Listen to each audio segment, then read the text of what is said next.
What made Across the Spiderverse so good? Was it the Burger King Spider-Verse Whopper promotion? Like really, Sony, the company that made the cinematic masterpiece of a joke, Morbius, somehow puts out bangers when it comes to the Spider-Man IP. And for me, Spider-Man Across the Spiderverse outdid the previous movie, aside from it being, well, incomplete at the moment. Which is really wild to think about, just how far the concept of animation has come with this diverse range of animators and animation styles, pushing the boundaries of what we see on the screen. From growing up with these things during a time when people would get bullied for enjoying comic book materials, anime, manga and whatnot, stereotypically seen as negative or childish, and now it's in the literal spotlight. And if we're talking about the Marvel Cinematic Universe, well, it's 1,000 times better than the stuff they have been putting out. Honestly, a breath of fresh air. The box office earnings aside, it's one of the few times I can say I went to watch a movie with decently high expectations and walked out from it surpassing those very same expectations. There's an elite society with all the best spider people in it? I can do both! Spider-Man always... Not always.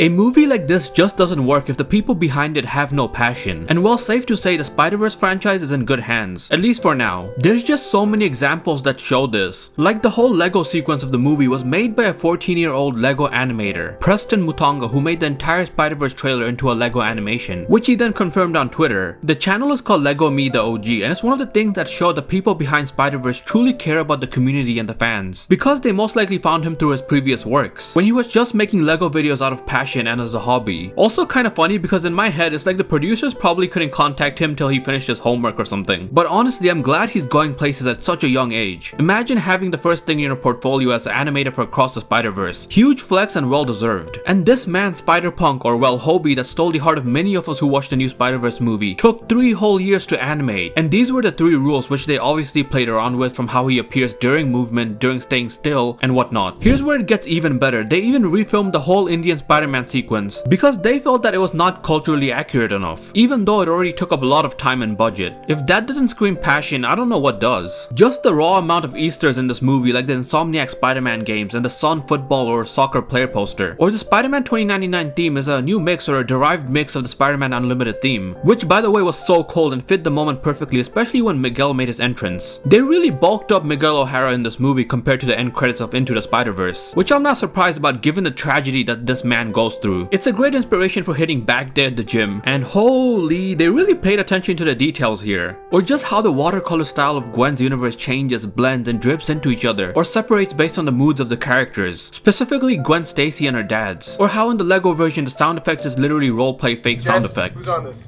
Beep, beep. Parker!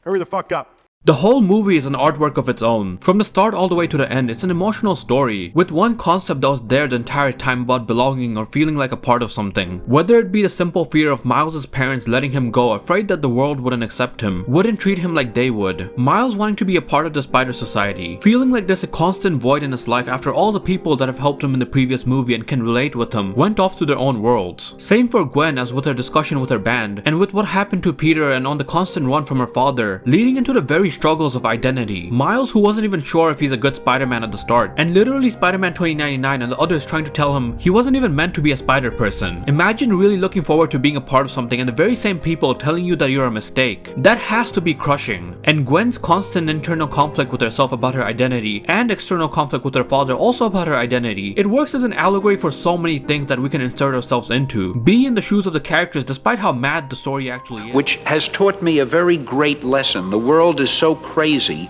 that if you present things the way they really are, it comes across as broad satire. Which is also shown by all the colors in Gwen's universe, once again depending on how Gwen and her dad feels. And the story all comes together with both Gwen and Miles realizing what really matters and accepting who they are. And the beauty behind that is that it shows the concept of being happy with oneself before being happy with another person. And the fact that the movie can show this throughout the entire time with crazy visual sequences is honestly something unique, and this is where Gwen's and Miles' true story can begin, along with the people that truly care about Miles. Everyone keeps telling me how my story is supposed to go. Nah, I'ma do my own thing.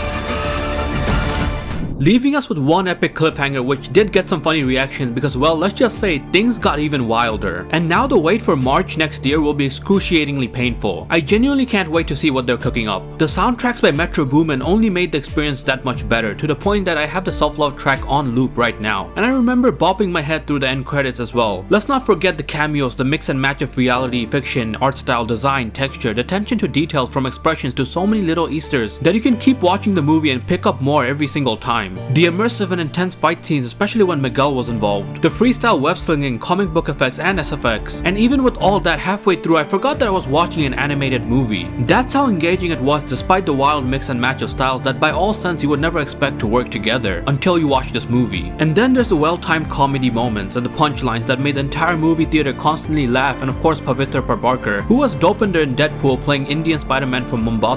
I love his energy and design and the cultural consideration, the comedy in that respect too, and how he just lost it when the spot said chai tea again, and his rant about naan bread and a little roast at the end towards Indian and British history. There's just so many things to appreciate that a short video like this will never be enough to express just how much I love this movie. I can go on and on, but I assume by now most of you would have seen it or have plans to watch Spider-Man Across the Spiderverse. If not, I would recommend getting on it ASAP, because it's genuinely a unique roller coaster of experiences and gives you so much to look forward to. Huge props to the animators, the artists, and everyone involved. It's easy to tell a lot of love went behind this, and I'm glad to see all their hard work paid off. There was a saying in the first movie, anyone can wear the mask.